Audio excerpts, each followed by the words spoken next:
Hello, folks. I am not sure if y'all could hear me before.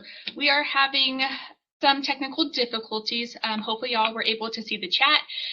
Thanks for hanging out. I'm sorry it's been a little bit of an iffy start. But I would love for us to use this time as a good way to network. So please feel free to start introducing yourself in the chat.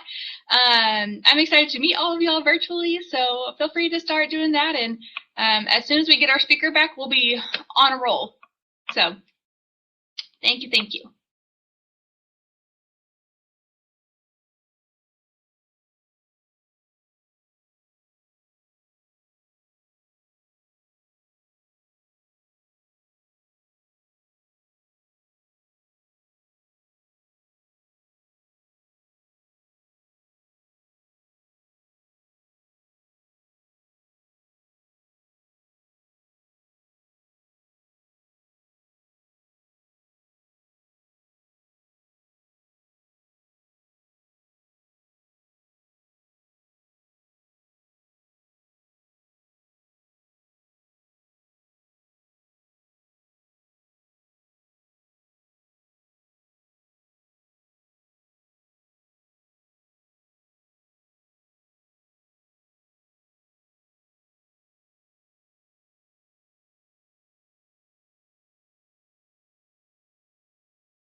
All right, thank you for continuing to introduce yourself. It looks like we got some people from a little bit all over.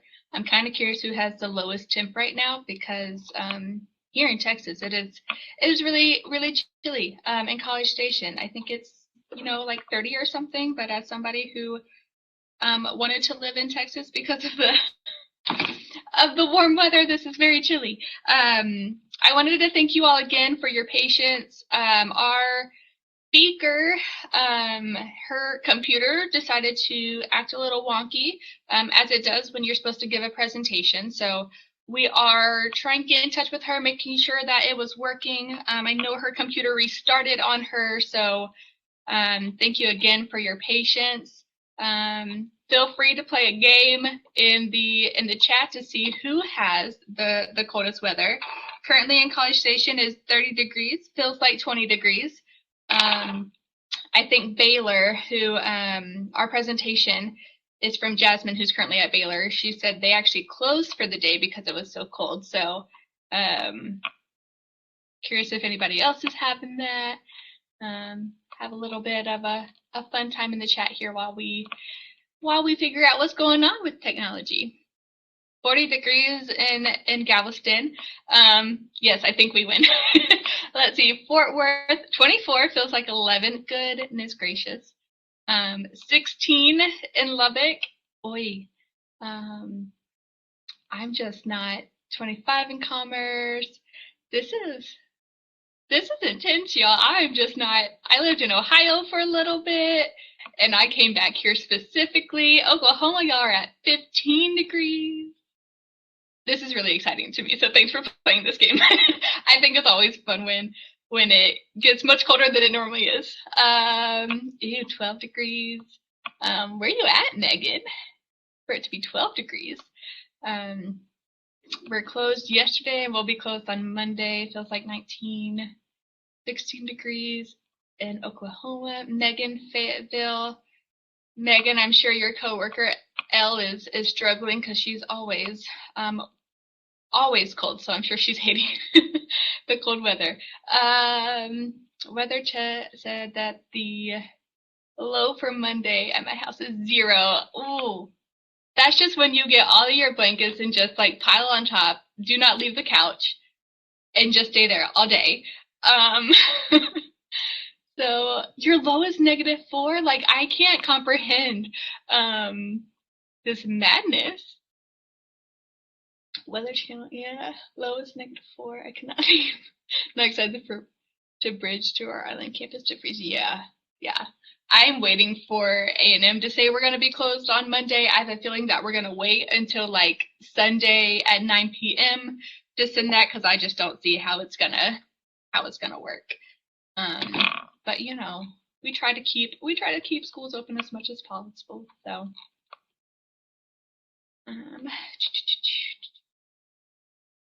definitely chilly. Let's see. I think our low for Monday is currently set to 5 degrees, but every single like hour I check, it keeps going down. So I'm very curious to see what it's actually gonna be. I don't think anybody in these states, first of all, Kuho, are ready for the cold weather.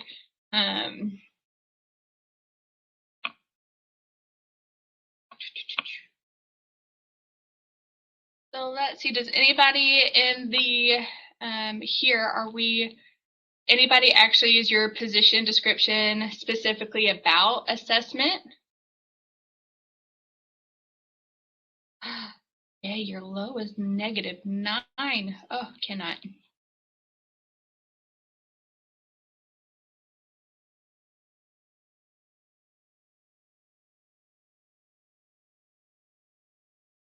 Jasmine. Hey. Yay! We've been playing a game to see who has the lowest temperature right now. Hey. So we've been having a lot of fun. But yes, I agree. Somebody said that as the schools close, Res Life still works, so we are better than any department. I 100% agree with that. And with that, now that Jasmine is here, I'm going to go ahead and share her presentation. And then Jasmine's from Baylor University, so I will let her take over as I get her presentation up. Everyone, I am so sorry for all the technical difficulties today. Funny thing is, I had just requested for a new work laptop because my microphone does not work sometimes. And so on the day that I have my presentation, my mic doesn't work. And so I restart my computer and then it wants to update itself. So I appreciate y'all for being so patient. And as soon as Jen pulls up the PowerPoint, we will get started. All right. All right, so hello again, everyone. Welcome to The Proof is in the Pudding, How Assessment Informs the RA Hiring Process. Like I said, I'm Jasmine Jennings, and I'm a Senior Coordinator for Student Staff Recruitment, Training, and Advising at Baylor University. And so today I'm going to talk to you about how assessment can guide and enhance your student staff recruitment process. Jen, you can go to the next page. But before I get started, I want to share with you my professional background and how it led me to my current position at Baylor. So Jen, if you could click and click again. All right, so I was born and raised in Detroit, Michigan. So I am a Midwesterner at heart, and I will always be a Detroit girl to the day I die. And then, as you can see, the airplane moved for undergrad. I attended Bowling Green State University in Bowling Green, Ohio. So while I was there, I was a resident advisor for 3 years, and I also participated in some student organizations as well. Jen, you can go to the click again. So for grad school, I attended Mississippi State University in Starkville, Mississippi. So while I was there, I was a residence director for 2 years, and I also oversaw our RA training committee, and I also taught our RA class. Jen, you can click. And then after grad school, I was hired as a residence hall director at Ball State University. And so while I was there, I chaired our residence hall director training committee. I oversaw the RA selection committee. I also oversaw our summer committee, which had some student staff hiring components to it. And I also taught our required RA class. And then you can go to the click again. And then, so all of those experiences led me to Baylor in my current position. So here at Baylor, I oversee our student hiring processes for our office assistants and our community leaders. And I also advise RHA and NRHH. And as usual, I also teach our Christian leadership course, which I will talk about in a little bit. So as you can see, I've had quite a bit of experience with supervising staff, training staff, and hiring staff. And so just another fun fact about me, if you've ever taken a True Colors test, I am equally green and equally orange. And so my green really shows up in my workplace. And so I am really big on ideas and inventing things to make opportunities for people and myself more efficient and more effective. So Jen, you can go to the next slide. Hopefully the next slide will work. So the goal for this slide is to really start off the presentation with a little bit of assessment. Jen, I'm not sure if you see this on your end, but at the top of the screen, there should be a text number and then something to text. I'll check the chat to see if that pops up on your screen or not. I'm not seeing that, but we may be able to throw that into the Q&A session here in a cell. Okay, so what we'll do is, so if you could type in the chat your answer to, do you utilize surveys or other forms of assessment in your student staff selection process? So type in yes, no, or maybe. I'll get back to you. And I'm going to switch back and forth between the screen and the chat to see what you all are saying.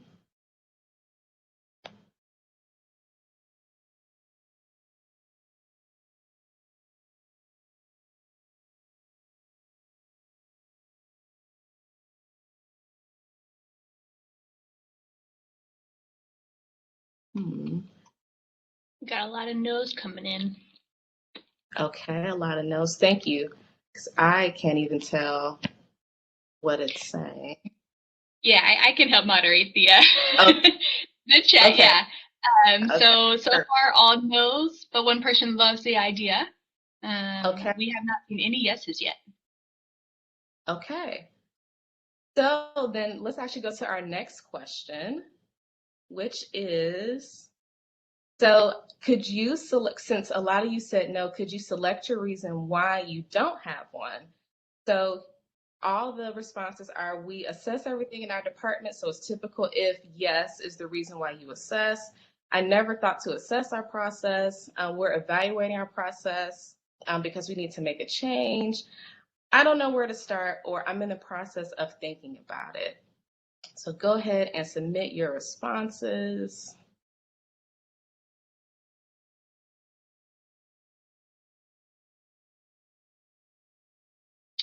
We have never thought about it, honestly. I love the honesty.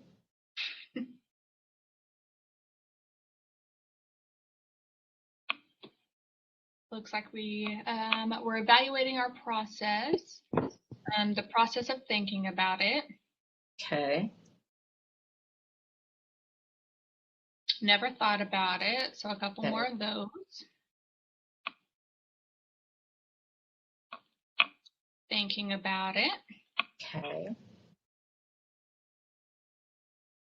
Another thinking about it, and they see the value.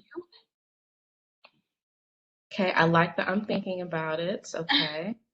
We are evaluating our process because we desire to make a change. Okay. Never thought about the process, but we do want to change the idea of selecting our student staff. Okay. Okay. All right, well then, Jen, we can actually hop on to the next slide. So I'm glad to hear that a lot of you are thinking about it in the process of just trying to put things down in your minds or on pen and paper. And so I hope that my presentation really helps you think about where assessment fits in your department and how it can ultimately help enhance your future student staff selection process. So I have 3 learning outcomes that I want to share that'll hopefully address ways you are thinking about implementing assessment in your department. So Jen, if you could click. So my first learning outcome is identify areas within student staff selection process that institutions would like to evaluate. So since a lot of you said that you haven't implemented assessment yet or you're considering it, I just hope that my presentation encourages you to identify all the things that you want to have evaluated in your process. Jen, you can click again. So determine how assessment can inform a student staff selection process. So in this presentation, I will talk a lot about how I personally use surveys to help us grow and develop our selection process. So in the same way, I hope that I will also encourage you how you can also assess and evaluate your processes in the future. And if you can click again, so learn strategies and best practices to utilize in surveys and other forms of assessment.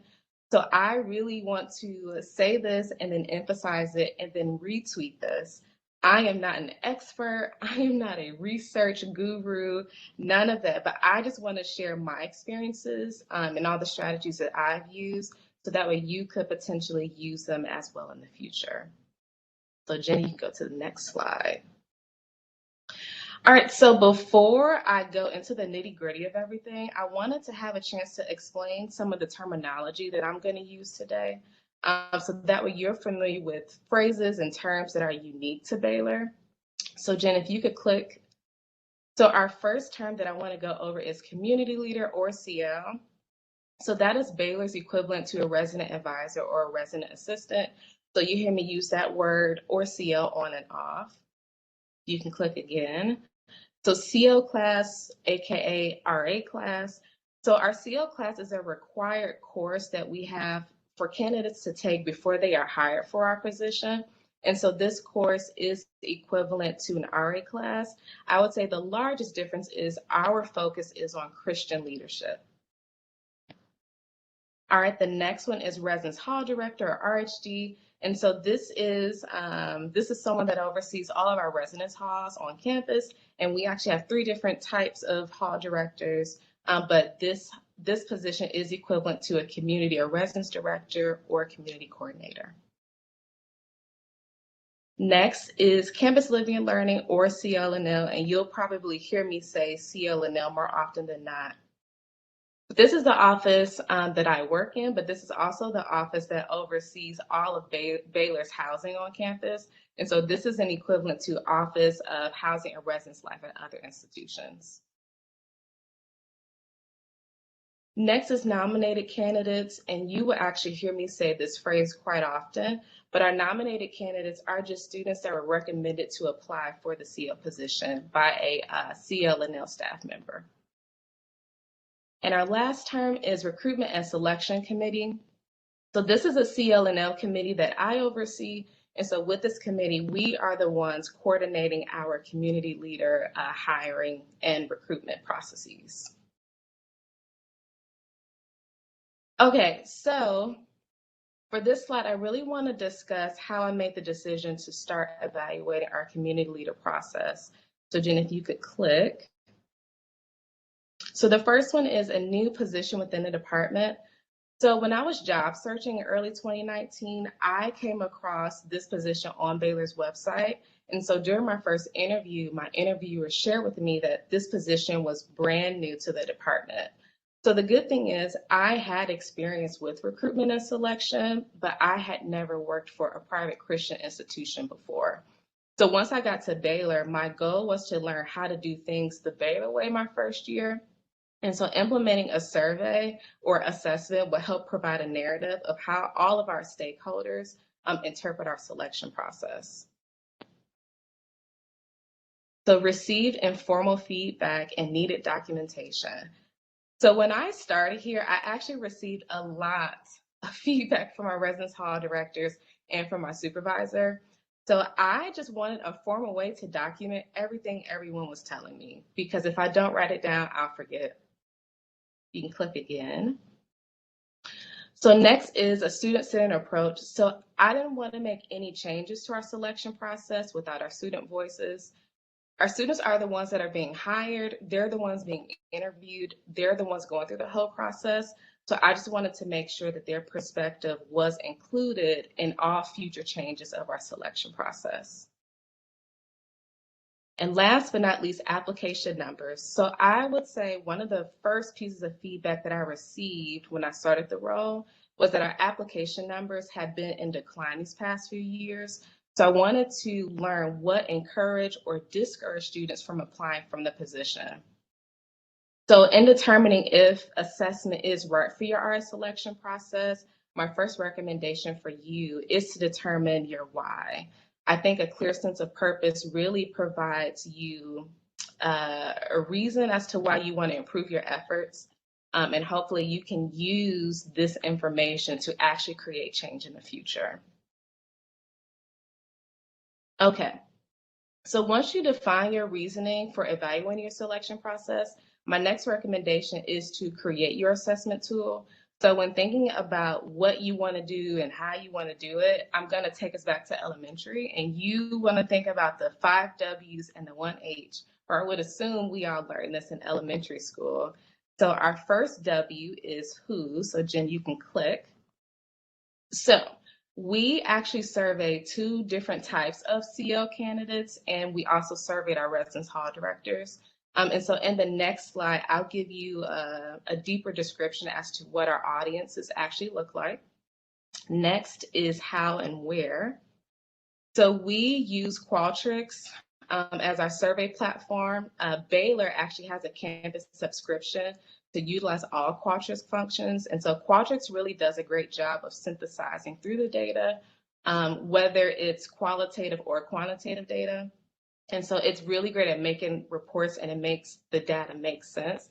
And so you actually don't, or I actually don't have to do the work when using Qualtrics, and it's using a survey for us specifically was the most efficient and effective way to survey such or assess such a large survey audience. Next is what, AKA what did we ask?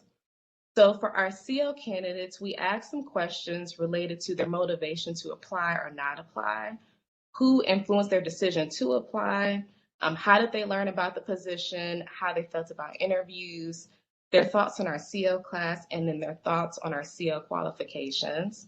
And then for our residence hall directors, we asked some questions about our timeline, what components of the application do they value more than others, but also what components of the selection process showcases candidates well, but also which components doesn't showcase candidates well. You can click next. So we sent our survey right after every major component of our selection process. And so the goal is to try and get fresh feedback so that our CO candidates and RHDs don't forget any pertinent information that we need to know. And then last but not least, which is the why, which I talked about in the last slide. So I wanted to document what was going on. I wanted to figure out why our application numbers were in decline. And then I also wanted to capture all of our residence hall directors' feedback since they gave me a lot of feedback coming into the position.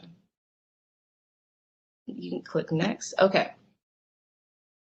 So if you want to paint a full picture about your recruitment and selection process, you must think about what narrative you want your assessment to tell. So the only way to understand the narrative is to be intentional about who you're surveying and what story they can tell you about their experience. So with Campus Living and Learning, we actually determined what populations would be able to provide that accurate description. And so our first group, Jen, which you can click, is our nominated candidates. And so again, our nominated candidates were students that were nominated by faculty members, staff members, or community leaders to apply. Nominations have no bearing on them moving forward in the process or not. But this past fall, so fall 2020, we sent the survey out to 620 nominated students. And so 207 students actually completed the survey. And so our goal with this group was to investigate what encouraged them to apply or not apply for the position. Jen, you can click next. So our second group is our CO class participants that go through our required class. And so the last group we surveyed was from spring 2020. And so after our students go through first and second round interviews, then we as a department sit down and decide who gets to move on to our class. And so we sent the survey to 116 students, and 68 students completed the survey. And so our goal for them was to investigate their understanding of our process, and then also just to collect any red flags about our process that they wanted to share with us. And they click the last one. All right, so lastly is our residence hall directors. And so they're the implementers of our process. They're the ones interviewing, they're the ones selecting. So we just wanted to know what's valuable to them when hiring students. All right, you can go to the next slide. Okay, so now that I've talked to you about how we got to our survey, I want to share with you some questions that we asked our students and our hall directors. My goal, since my iPad screen is small, is to try and read you the questions. And then on the next slide, I'll share with you what our findings were. So the first question says, did you watch the community leader interest presentation? So in past years, we had in-person interest meetings, and this year I did a pre-recorded. And so we got their feedback on what they thought about having a pre-recorded interest meeting. Jen, you can click next and click next again. Okay, so our next question is, what components of the CO application file did you review when selecting a CO candidate? So this was a question that we asked our hall directors. And so this kind of breaks down all of our candidate file information. And so they checked off which ones they found most valuable. So Jen, you can go click again. So the next question is, please rate how strongly you agree or disagree with these statements regarding the new hire CO selection process. So this matrix question was for our residence hall directors. And so we gave them different aspects of our new hire candidate process. And so they will say, I agree with this statement, or I don't agree with this statement. Then you can click again. Please rate how strongly you agree or disagree with each of the statements regarding the CL selection timeline. So again, this was a question for our residence hall directors, and they told us if they liked where this was placed throughout the academic school year. I think there's one more. And then, oh, so who helped you make your decision to apply or not apply for the position? I think this is actually my favorite question, and I'll explain why later.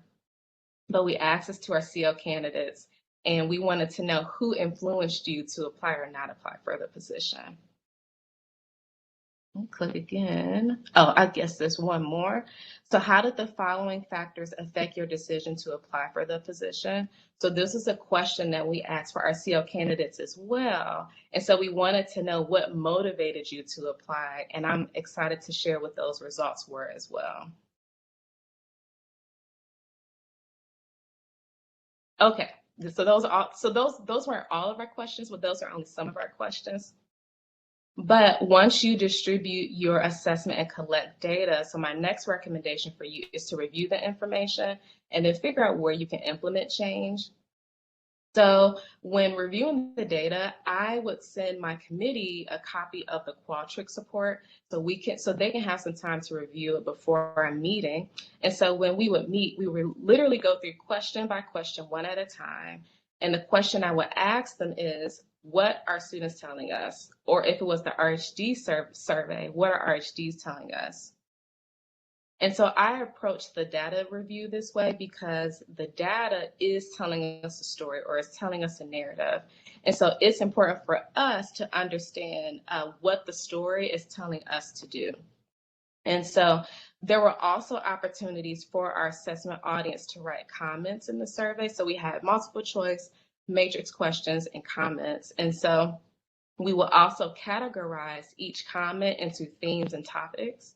And so by categorizing these topics, we were able to see what candidates or RSGs had to positively or negatively say about our hiring process. So through our surveys, these are the things that we learned. So I'm excited to share. So Jen, you can click the first one. I'll click one more time. Okay, so the first one is job qualifications. So students did not like some of our job qualifications. And so in the next slide, I'll really share which specific one they didn't like. Jen, you can click again. The next one is parents. So in the last slide, you saw a question on who influenced your decision to apply. For 2 years in a row, parents have predominantly influenced students to apply or not apply for the position. And in the next slide, I think I'll explain with that how we emphasize that. Next is compensation. So this was actually an interesting fact for me because I've worked at public institutions or attended public institutions as a student, but compensation was not a major attraction for the position. And so I think that's very interesting being at a private institution, because I think for me, the contrast of at Baylor, it's not a factor, but at all the public schools, it has been a factor. So that's an interesting perspective from our students. Jen, you can click again. So our time commitment. So since compensation was not a leading factor, the leading factor for students not applying for the position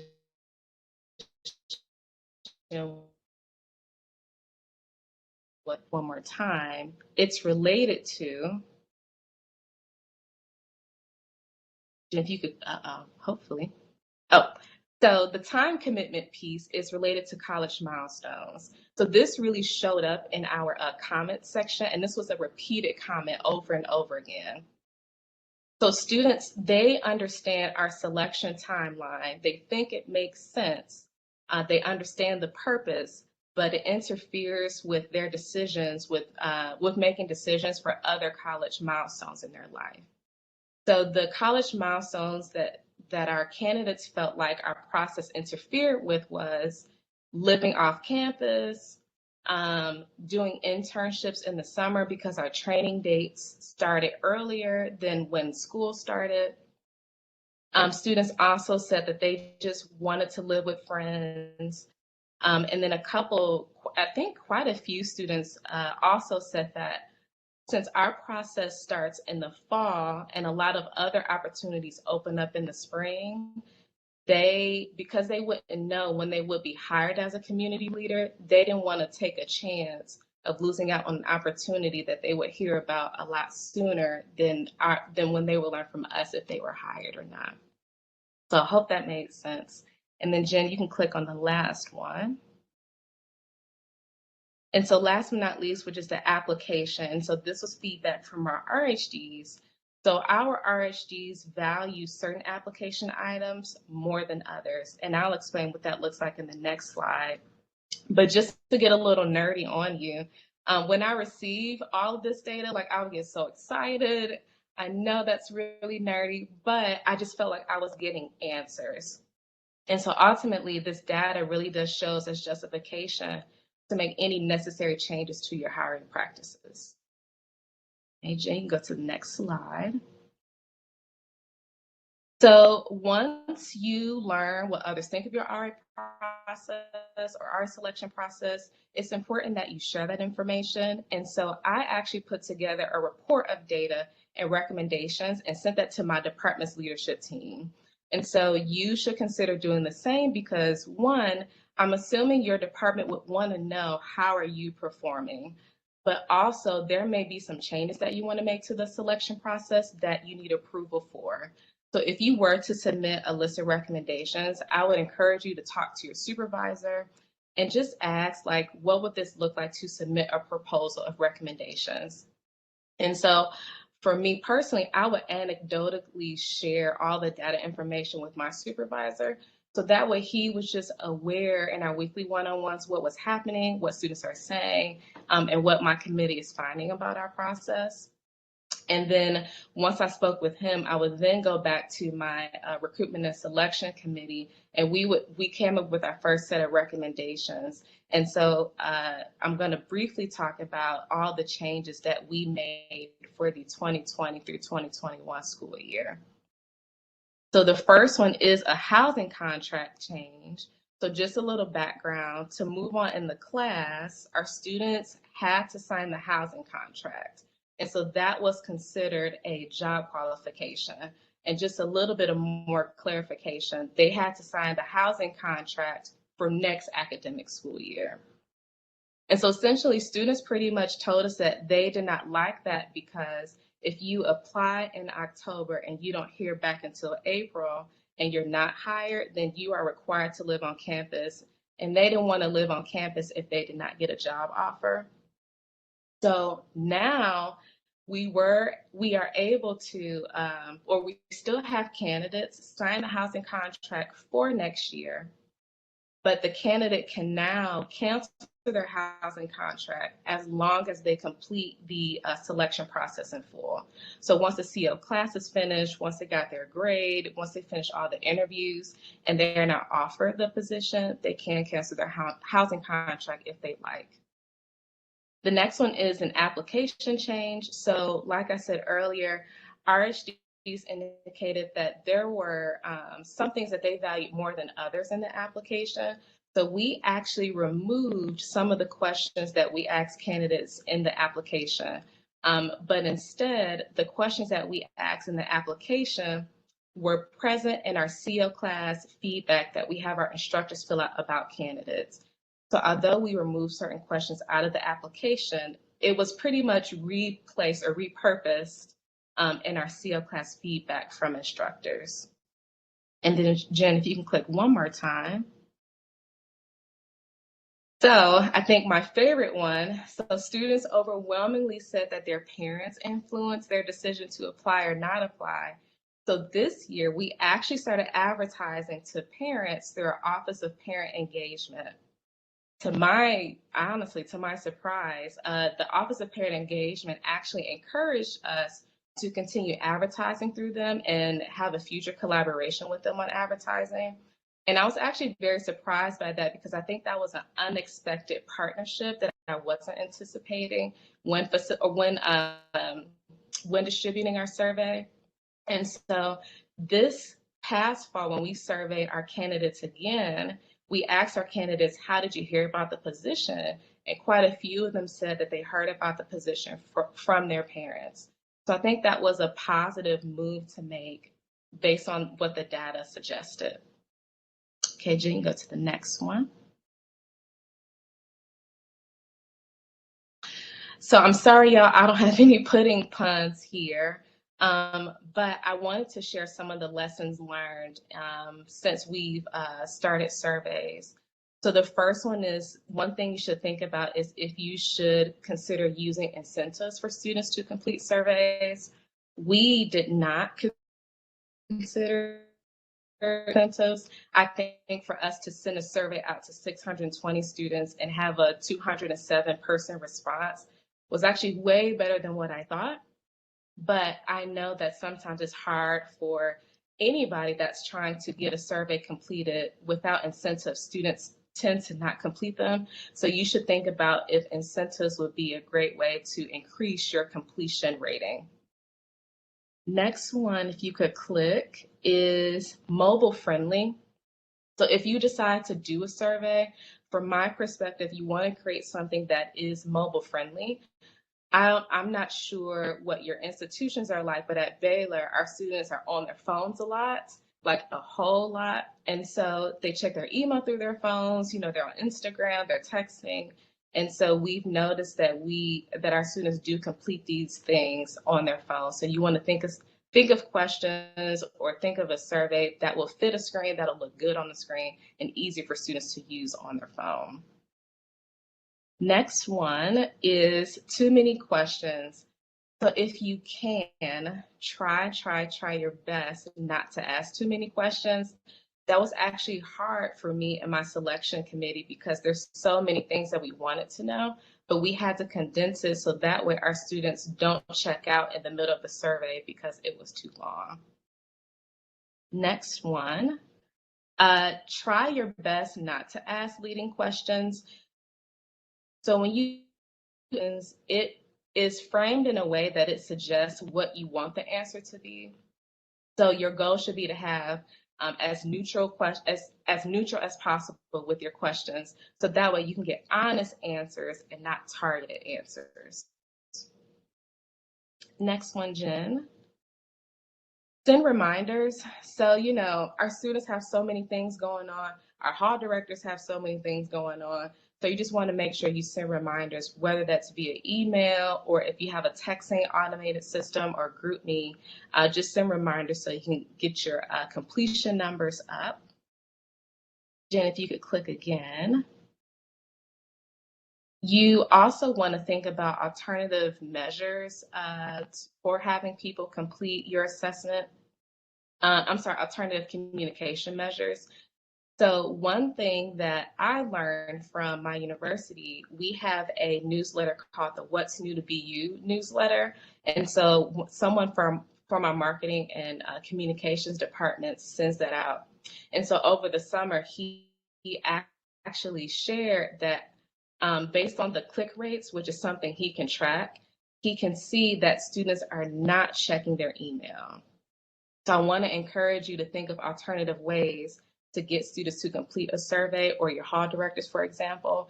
And so some suggestions, and we'll actually do this one at the end of my presentation, is have your students or hall directors scan a QR code. So maybe after your first and second round interview, they leave out the room, or if you did it on Zoom, you could just post up a QR code, have them scan it, complete it, and then they can go on their merry way. So that way it's in their face, it won't get lost in email, and you'll also get a response quicker. Or if your department has an Instagram page, a Twitter page, or Facebook, post it there since a lot of parents are there or students there on Instagram. You just want to try and find alternative ways that the message will reach your students. And then last but not least is identifiers and demographics. So the one thing that we did not do was collect demographic information on our students that completed the survey. So what we did have was all the information of all of our nominated students and all of our students that went through the CL class. So I could give you a gender breakdown, for example, or what residence halls they lived in. But in our survey, it was completely anonymous. And so we as a committee aren't able to compare what our statistics are between different population groups. So I would encourage you to think about what demographic information you would want to track so you can collect that information and potentially target future initiatives to target audiences. Okay, Jen, go to the next slide. All right, so my last slide. So how can we make this transferable? So I wanted to really provide the building blocks for creating an assessment or creating a survey in case you don't have RAs or you don't have COs or you just have other types of student staff positions on your campus. So at the bare minimum, you can always evaluate how well something is doing in your department. And so all the assessment components that I talked about are easily transferable. And so I wanted to review some of the building blocks that I use so you can start evaluating whatever you want to evaluate. So the first one is Jen, if you could click. So what and why. So determine what you want to evaluate and why you want to do it. You can click again. Identify your audience that you want to assess and figure out what story they can tell you about their experience or the relationship that they have with the topic. Go to the next one. Select your assessment tool. So I know I talked a lot about a survey, but you can also do a focus group, an interview, an observation. You could do a poll, anything where you can just collect data. And then along with that, you also want to think about your assessment platform. So just from the survey sphere, for example, I talked about Qualtrics. You can use Google Forms, you can use SurveyMonkey, Poll Everywhere, like we tried to do at the beginning of the presentation. But I also want to encourage you to contact your Office of Institutional Research and see what tools they can offer. And they also have professionals in that office who are dedicated to research. The next one is analyze your data and create recommendations. So spend time reviewing the information and write up a proposal to send to your department's leadership team. And last but not least, implement. So whatever gets approved or whatever your committee likes, implement your approved recommendations and see how they do the next year of your selection process. All right, Jay, go to the next slide. All right, so last but not least, and we can actually do this during Q&A, but I wanted to wrap up this presentation with something tangible so that way you can take it back with you at your institution. So if you pull out your cell phones, you can use this, you can scan this QR code with your camera's phone, and it's going to lead you to a Qualtrics form where you will be asked 3 questions. First one is, what are you looking to evaluate? Who is your survey audience and who needs this information? So this form is completely anonymous and all questions on that form are optional. However, if you'd like to receive your results after the presentation is over, then I will email it to you next week. There'll be a section where you can leave your email. But the goal is for you to start thinking about the building blocks of your assessment or future assessment if you want to implement one for your department. So you can complete this while we're answering questions, or if you don't want to complete it, feel free to peruse and review it. So that way you can just start triggering thoughts in your mind. So I know we had technical difficulties, and I know I went through that very quickly, but I would like to open the floor up for questions. Let me see if I can see the chat. Yeah, while we wait, I'm going to stop sharing, and I'm going to pull up the assessment from the programming committee so that we can do that, since we are talking about assessment and we love it.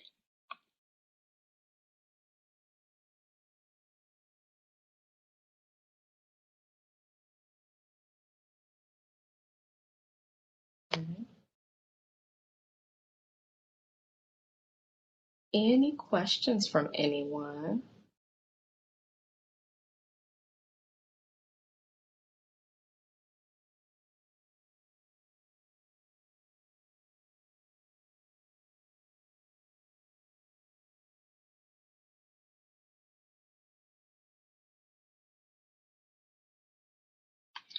The chat is a bit quiet, but I know there's a little bit of a lag.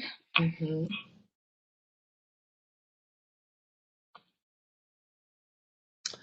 I'm trying to go back and forth. Hopefully I don't miss anything.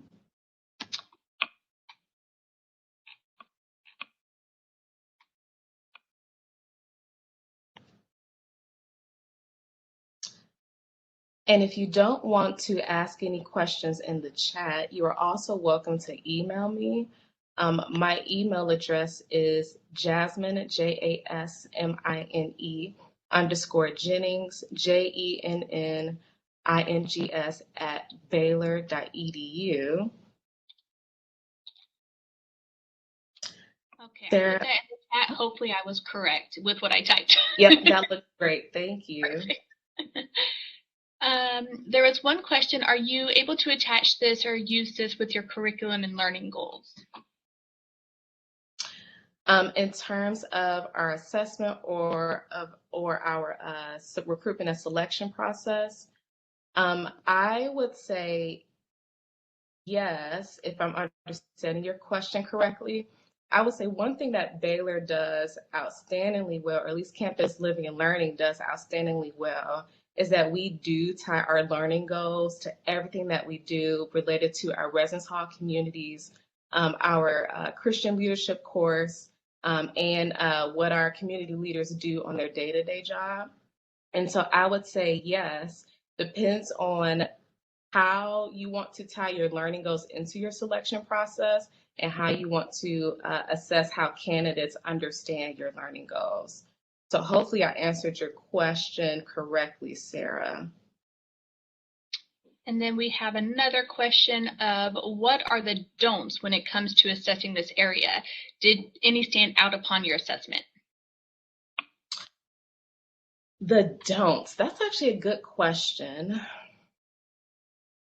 I would say a don't, and I feel like I alluded to this in one of the slides. I would say a don't is definitely asking leading questions. I know what I want candidates. I know what I want to get from candidates, but I need to let them tell me what they want to tell me. And so try your best, your very best to ask neutral questions, because I don't want to set up candidates to say things that I want them to say or what I hope for them to say.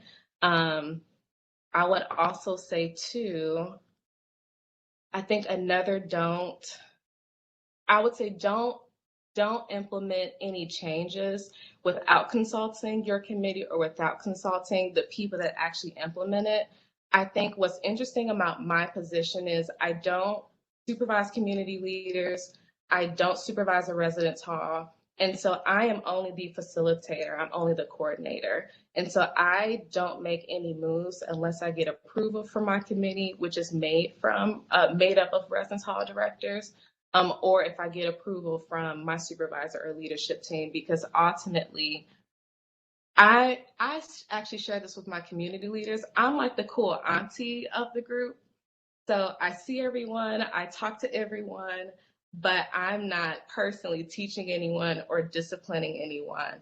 And so I would say that's a don't just make any changes to the process without the support of your group.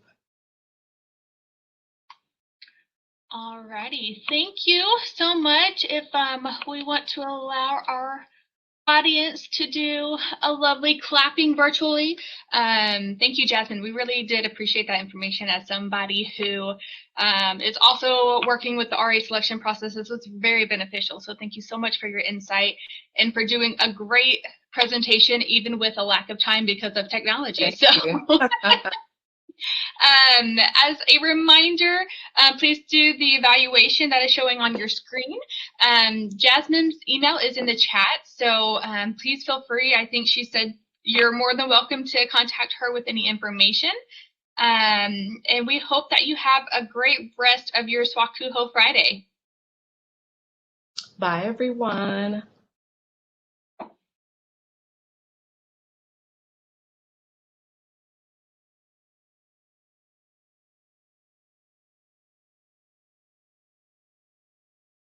And then Jasmine, I'm going to share a assessment with you in just a second. Okay. You know Do you I love need the to? assessment. Oh, I'm sorry. Do I need to end broadcast or did you do that? I'm going to do that in just a little bit. We like to wait a couple minutes just because of the delay. So just so we don't accidentally cut any of your wonderful presentation out, we're gonna. Okay, that makes sense. Yes. Okay. All right, and I just sent you the assessment for you in the backstage.